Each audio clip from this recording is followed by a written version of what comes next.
Welcome to the Oshner Andrew Sports Medicine Institute podcast studio for today's episode of NewOrleans.Football presented by PJ's Coffee. I'm Nick. That's Brandon over there. I think you guys know who is who. B, what do we got today? We got our first segment presented by Rouse's. We're breaking down some of the coaching hires that have already been made on the offensive side of the ball. I think they had a good bit come through yesterday with the coaching hires on top of the other ones that they made last week, including Hazlitt and Brendan Nugent. Yesterday, they added to the list, they hired Scott Tolzien, that's the QB coach. You said his name right in the dot. Might struggle with it a little. Paganetti, TJ Paganetti. Are we going with Paganetti or Paganetti? I don't know. TJ.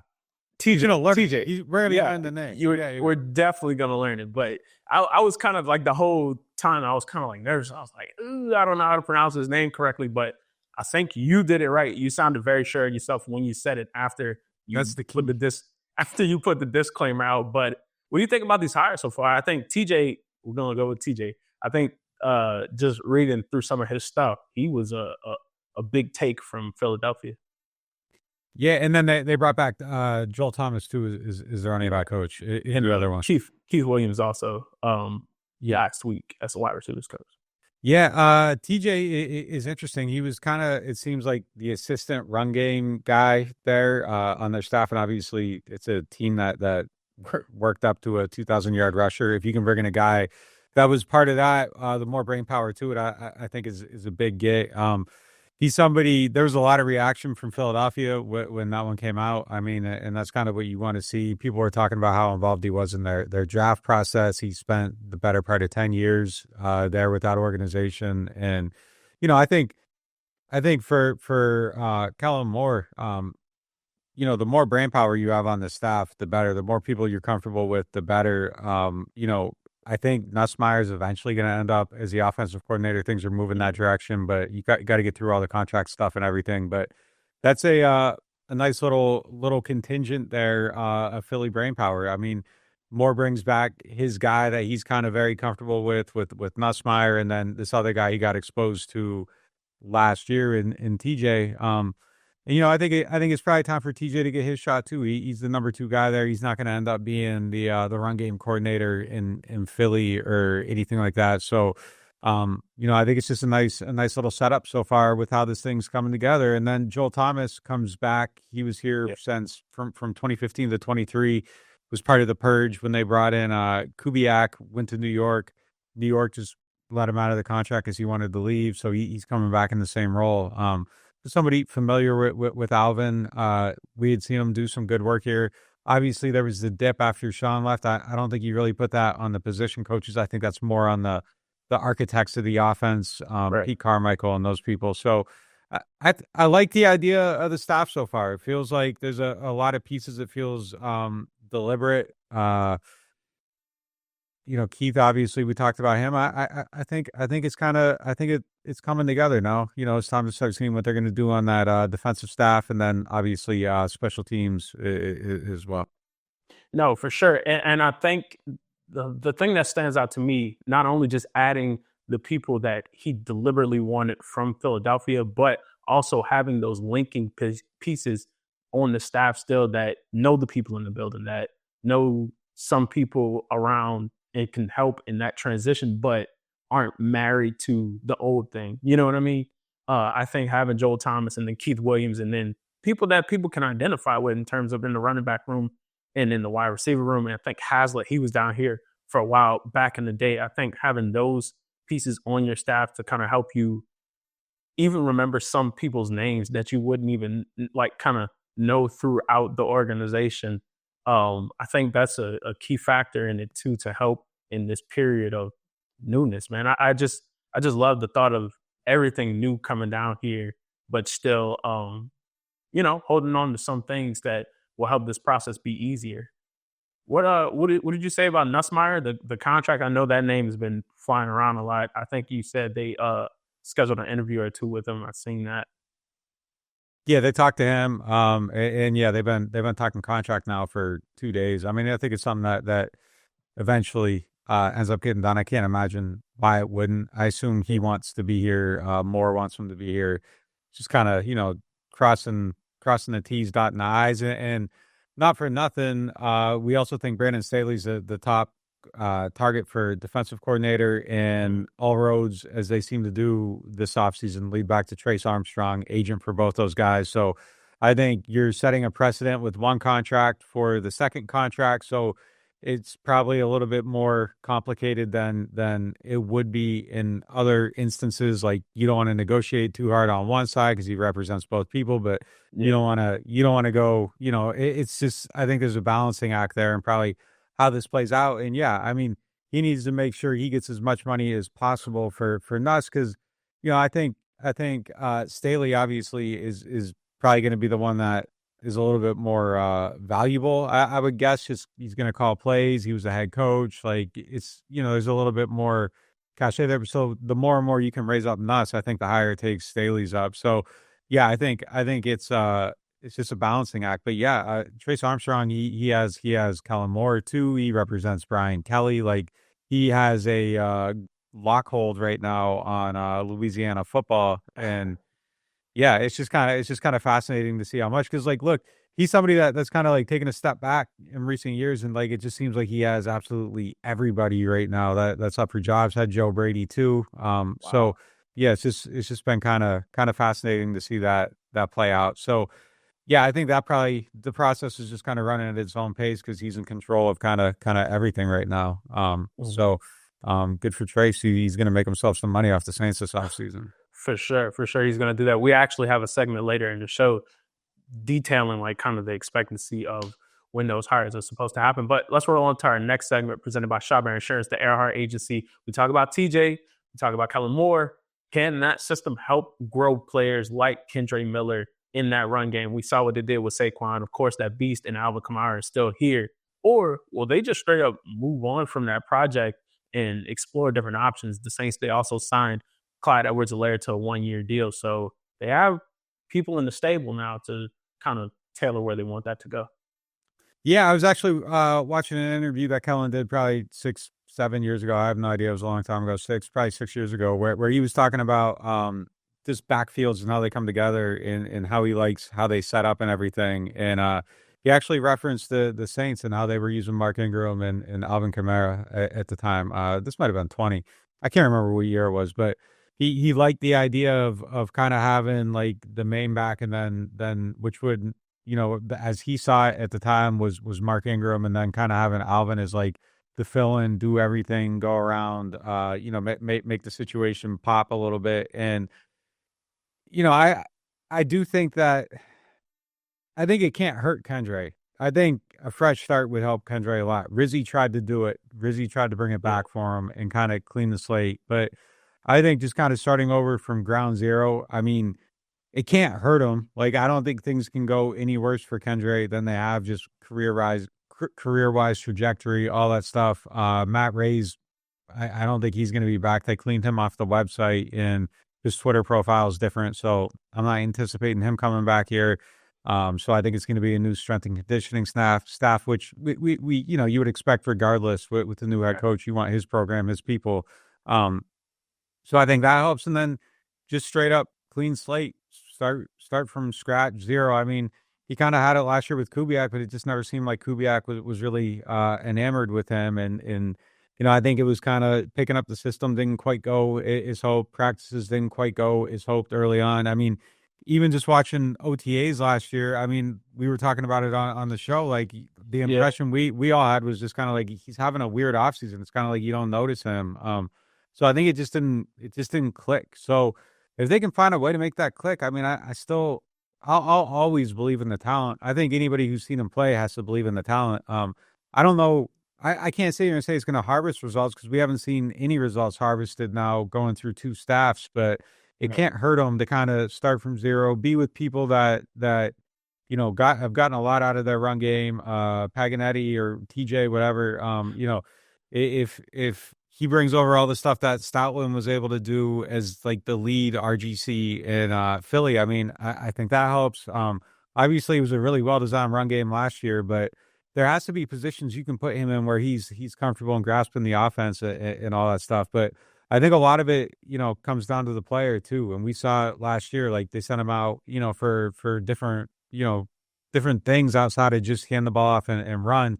Right. And we saw him lining up the wrong way and having to get lined up by Spencer Rattler and stuff like that. So, I mean, there's a lot that falls on the player's shoulders too. But hopefully it can. I mean, I don't think anyone has more room for upside than him. Like as far as where the talent is and what he can be. Yeah, for sure. You're talking about that Green Bay game when there's more instances, but specifically that one was kind of evident when they were starting to get into that hole and Rattler had to like, come on, like run to this side because that's where you're supposed to be.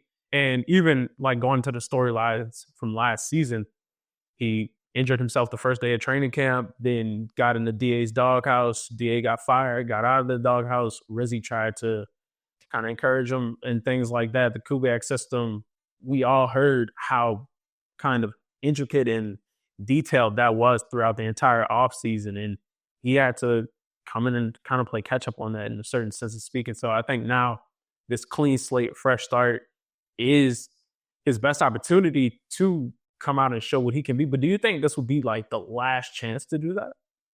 Yeah, I mean, I think so. Yeah, I mean, he might already be out of chances. We're going to see how the offseason goes. I mean, I wouldn't be surprised at all to see a strong move to kind of replace him, but he can still save himself within that. You have a strong camp. You look good.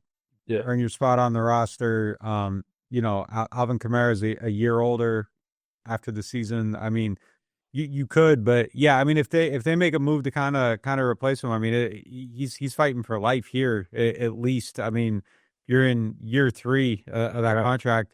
I mean, he could be out of time, but he might not be too. I mean, but I think if you're them and you're going into it and you're planning, like you got to look at it like, and I mean, absolutely no disrespect to the player. Like For sure. again, like I think he's incredibly talented, and I'm just waiting to see it. But yeah, I'm just waiting to see it. But let's hit a quick break right here. I gotta break a story. Ochsner Hospital for Orthopedics and Sports Medicine on Clearview Parkway is celebrating 5 years of exceptional achievements. The hospital's integrated team has successfully performed over 20,000 surgeries using the latest in cutting-edge technology. With nationally recognized services and impactful partnerships, they continue to lead the advancement of orthopedic and sports medicine care in our region. Rouse's Markets is voted best grocery store in New Orleans, best grocery store in Baton Rouge, Mississippi, Gulf Coast, Thibodaux, Houma, Hammond, Lake Charles, Mobile, year after year. Thank you for choosing us best grocery store on the Gulf Coast. Number 1. Thank you. Thank you. The number 1 grocery store In Mississippi, Alabama, Louisiana. 1 million customers a week can't be wrong. Welcome to Rouse's. The NewOrleans.Football show is proudly presented by PJ's Coffee. PJ's Coffee has some of the best drinks that you can find. They have locations all over the city. They have pastries and everything else you need to get your day started. So go check them out. Looking for the best insurance coverage at the lowest price? Look no further than Chabert Insurance, the Earhart Agency. They are a local independent insurance agency right here in New Orleans, specializing in home, flood, and auto insurance. At Chabert Insurance, the Earhart Agency, their dedicated team will shop every available carrier in the market, ensuring you get the most comprehensive coverage at the lowest possible price. Why settle for less when you can have the best? Trust Chabert Insurance, the Earhart Agency, to protect what matters most to you. I do. I've been a client of theirs since 2021. Call them today at 504-326-6526 or visit them online at Protected by Chabert. That's 504-326-6526. Chabert Insurance, the Earhart Agency, your local insurance experts. Hardhide Ponchatoula Strawberry Whiskey is an 86 proof blend of aged wheat bourbon, American light whiskey, and fresh Ponchatoula strawberries. Blended in New Orleans, it is not for the thin-skinned. Look for it in your favorite stores, bars, and restaurants. NewOrleans.Football is proud to be sponsored by Firehouse Subs. Make sure you check out their location on Veterans Boulevard. Attention Saints fans, don't let pests and termites invade your home field. Trust the team at Red Pest Solutions to tackle those unwelcome visitors. Call the Red Man today for unbeatable pest and termite control. Score peace with no pest. Visit redpest.com, REDDPEST.com. Welcome back into the Oshner Andrews Sports Medicine Institute podcast studio for more NOF. It is now time for our next segment presented by Hard High Ponchatoula Strawberry Whiskey. Nick, we just talked about Kendre Miller possibly resurrecting himself for this team in this offensive team where he can go. But let's go on to some of these older players who we think the sun has almost kind of set on in a certain sense of speaking. Can this new system, the new coaches in terms of position coaches, defensive coordinators, offensive coordinators, come in and revitalize some of the aging players on this roster? I mean, I don't think so, really. I mean, I think kind of what you see is what you get. I mean, Cam kind of had a little bit of a resurgence last year after they changed up the approach on the defensive line, but I don't know that there's that much more to give, and it's going to be interesting to kind of see how it looks if it is Staley, because they use a completely different gapping system within that, especially against the run. It's more of a back in the day, like I think one of the misnomers with the 3-4-4-3 thing is it's changed a little bit. Like the Vince Wilfork style 3-4 fronts, like that isn't what it is anymore. Like you don't really have that body type. It isn't. It isn't. Yeah. It isn't a two gapping system really anymore, where like Vince Wilfork's going to eat up all your blocks but yeah. I mean, like it isn't like Vince is going to eat up all your blocks and like Tully Banta-Kane's going to get 11 sacks like playing behind him. Like that's not a thing that kind of happens anymore. It's more of a gap and a half scheme where you're kind of covering a gap, and then if nothing's happening in your gap, you're kind of backing off it and going to the other one, more against the run in that type of setting is what Staley does. So we'll kind of see what it is. But I mean, that slows down guys a little bit. Like it isn't quite necessarily, I don't know, like it isn't just kind of pin back and go in those early down situations where you are defending against the run as well. So I don't think it's going to be a major change. I really don't. And when you talk about, and I'm sounding like Cam there, but when you talk about a guy like Zach Bond, making a lot of plays, like I think it is that gap and a half scheme that kind of helps with it, in that they're kind of allowing stuff to fall into the linebackers a little bit. So I don't think it's going to have a huge change there. I think DeMario is going to kind of be what he is within it. I think it puts more stress on the linebackers though, and I don't really see significant change occurring for any of those older players. I mean, I just think it is kind of what it is with them. You're not turning back the clock on age at this point with any of them. So, maybe there's some little things that suit them better within it, but I kind of think what you see is what you get.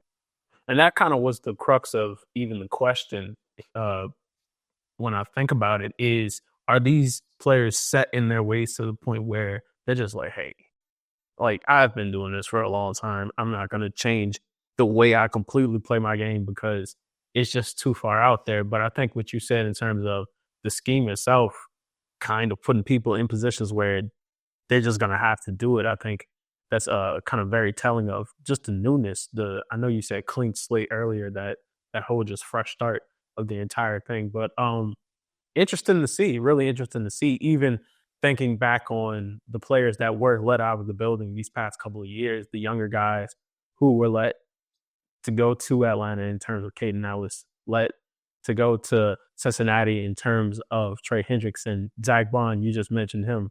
I mean, dude heard a pick in the Super Bowl. So we'll have to see how that goes with these older players going forward, because even then, these are some great players, but these aren't the guys that were chosen by Kellen Moore. You know what I mean? So now they're going to be new players that possibly want to come down here during this offseason because of the familiarity with him. Yeah. No, I mean, it'd be nice to see some, I don't know what happens with Brian Young. I'd be kind of surprised if he sticks around. Brian Young would be like good familiarity for those guys on the front. It's going to be fascinating if it is Staley too, just to see how the pieces fit. Like, I just don't know. Like there's a lot of 3-4 principle, but I don't know that you can go all the way into it right away if you don't have the personnel for it. So it's going to be fascinating to see how it plays out. It really is. Is Brazil young enough to mold into a player that can conform to that? Yeah, I mean, like I said, I don't think it's Wilfork anymore. Like Aaron Donald played in Staley's 3-4 front in 20, and it's not really Again, it's not like the two gapping thing, which, basically you got your guys like lined up one, they're at the five tech or whatever over the end, and then you got your zero over the middle, which would be Wilfork, and you just kind of look at it, and the guys on the end, it's the gap to the outside and to the inside. At the center, it's between the two guards. You got both of them on the other end, and then back in the day, you'd have your linebackers from the outside flowing behind them. And I really do think I don't think I made up Tully be at the can. Let me look it up. Like, I think he really did have 11 there playing in the system. Maybe in 2010, was it 2010 that he had 11? No, 2009 he had 10. He had 10 sacks in 2009 in that system. But like, you get some guys like that could just kind of like flow and make cleanup plays behind them, and it was a great benefit to the Patriots at the time, because like none of these guys cost, like, who the hell is paying for Tully Bantacane, but you can plug them in and get 10 sacks out of them. But it's not that style of defense anymore. Like, you still have your 3-man front, but like you end up like in your nickel stuff so much and everything else. It's just not the same style of defense.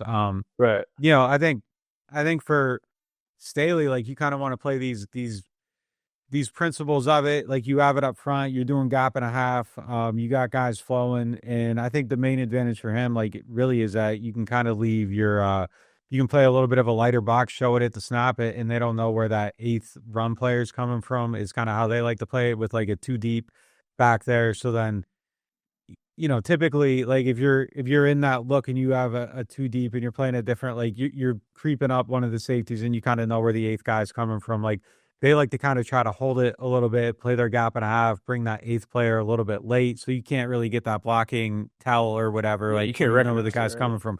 Yeah, and it's a little bit of an advantage for the defense. It didn't always work for them with the Chargers. It worked a little bit better with the Rams. We'll see who the coordinator is. I'm probably getting a little over my skis here, but yeah, I mean, it's just kind of interesting how they play. I was kind of studying their defense the other day just to kind of see how it fits. It is. Do you want to move to the next one? We can keep talking about it. I literally was just about to say that, man. Like, that's a perfect transition into our next segment, presented by Aaron Rose, about the coordinators. Just continue talking about Brandon Staley, and then we'll get into the other ones. Yeah. So, like, if it is Staley, I lost my train of thought. I forgot what I was saying now. But you were talking about in 20 how the players in that scheme and kind of like how it wasn't working. So, sorry, I was reading the text. Yeah, no. So it'll be really fascinating to kind of see if it is him, because there's a lot of stuff he does in his defense that makes me think, if he were just focusing on that side of the ball, maybe it's a little bit tighter than it was with the Chargers, because they were a middle of the tier defense with the Chargers, top of the league with the Rams. Talent might be a huge piece of that. It really might just be, okay, they had all these talented players, Aaron Donald, Ramsey, all that stuff. Yeah, he had the foresight, and really it might benefit Alontae Taylor. He had the foresight to put Ramsey in the star position, the slot, which allowed him to really become a big time playmaker. If he can kind of transition some of that stuff for Alontae, like, maybe it helps him out quite a bit. So I don't think you're I don't want to interrupt you, but I don't think you're calling Alontae Jalen Ramsey from 20. No, but if you but like someone that values that position that way, like, it really might benefit him. Bringing some of that stuff, some of the foresight. But the way they play defense, like, they kind of have the gap and a half stuff up front. So theoretically, you're kind of never left naked in a gap. Like, so everything's covered there. So really, the core principle of that is adjustment in the moment, to where you kind of have a built-in answer to everything. And then they do pattern match in the back end, which again is another thing where theoretically you have a answer for everything. So basically with that, like, if you watch Alabama, kind of Nick Saban type thing, where you're playing like cover 3, and that's at its core a zone defense. But if the receiver does something, if he releases a certain type of way, it kind of turns into more man. So you have an answer for everything within it. Now, that's a lot of responsibility for your players. If you're a head coach overseeing everything, maybe, and again, I don't know if he's going to be able to be, I don't know if the 1 year with the Rams is the outlier, or if the Chargers thing is all of it. But theoretically, if you're just focused on that side of the ball and that's all you're coaching, and you're coaching your players on all this stuff, like maybe it's a little bit tighter and they pick up all this stuff, but you are putting a lot of responsibility on those players. And if your only focus is making sure they know it, maybe you get back to being this brilliant guy that you are. Like, he is a brilliant young mind in the league. It's just kind of wasn't what it was supposed to be with the Chargers. People do forget that he posted a 500 record there overall. Like, when you kind of look at it from a distance, like, man, that was a disaster. And then you look at it and it's like, it was average. Like, it really, they made the playoffs one year, didn't the next year. Like, the overall, like, I would be fascinated to see kind of how it plays out with it. As for the coordinators overall, Phil Galliano is going to be the special teams coordinator. I think that's a really good hire for them. They're awesome on that phase of the ball. Like, just keep it going. Phil showed it last year, had the block field goal against the Giants, kept it tight. They looked really good. It kind of felt like a continuation of what Rizzi was doing. Rizzi was, maybe the best special teams coordinator in the league. And then obviously Nuss could come in. When do these get hammered out? I think hopefully, what is it, Wednesday? Hopefully by the end of the week. Okay, by the end of the week, yeah.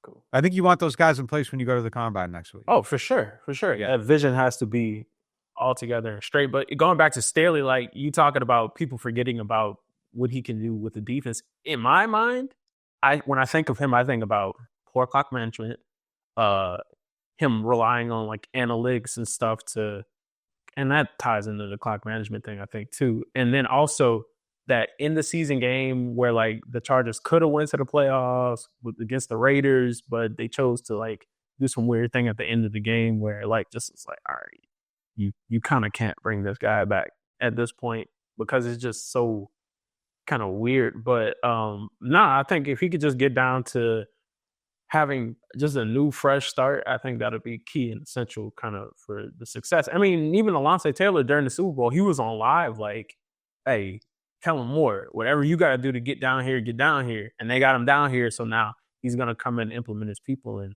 fulfill some people's wishes. Yeah. We're going to take a quick break. And when we come back, we'll hit the Martin Wine and Spirits question of the day.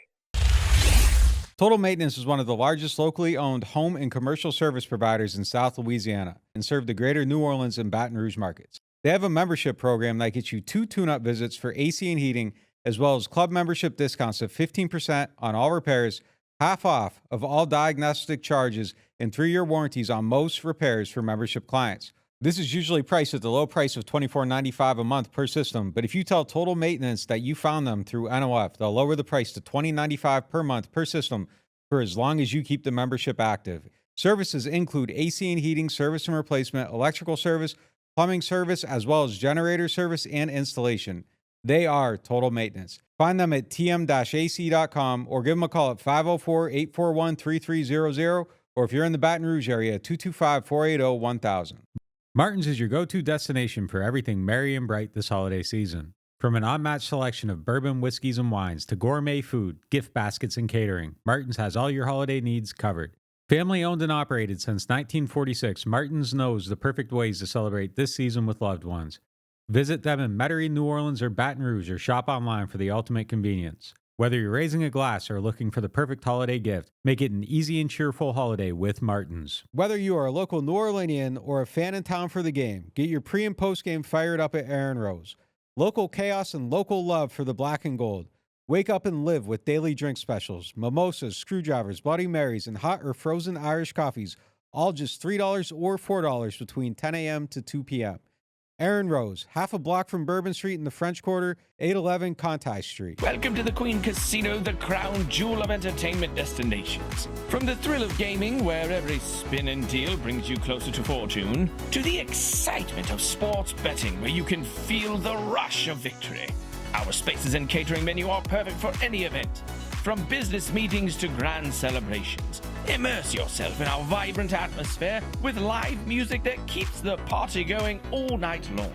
Join us at the Queen Casino. Your royal adventure awaits. Welcome back to the Oshner Andrews Sports Medicine Institute podcast studio. Here for the Martin Wine and Spirits question of the day. Martin's is home to a wide selection of handpicked barrels of like bourbon, whiskeys, and more. Martin's so much more than just wine. Today's question is from Mark Woods. Mark asks, with Will Harris becoming a free agent, is safety a bigger need heading into free agency / drafts than some might think? Yeah, I think it's a huge need. I mean, Just in the sense of, I think you want to get a young player in the pipeline behind Tyrann Mathieu, regardless, Yeah. regardless of whatever it is. But I think you need multiple people at that position. They need to fill it out, and I think it's a spot where they need to get better at, like, just overall. I thought Will did a pretty good job last year, but I think that position can be upgraded. And Tyrann's,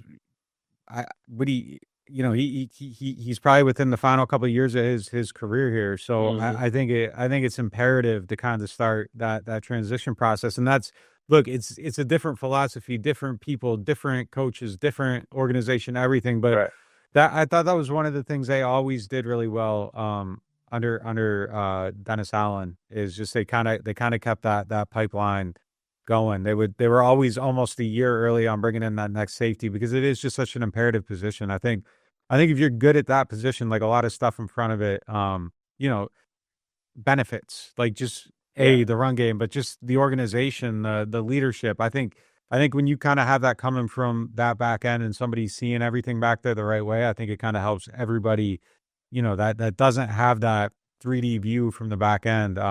If they can do that and they can communicate it, I think it's smart. And getting that player exposed to someone like Tyrann, who does that well and can see how he does it to start that transition, I think there'd be a lot of benefit in that. And not in the same boat as Kendre Miller, but Jordan Howden, somebody selected that same year, is back there. Hopefully this fresh start can be a fresh start for them on just expanding their game completely as a whole also. Yep. That'll do it for this edition of NewOrleans.Football. Make sure that you subscribe to the site. Catch you next time.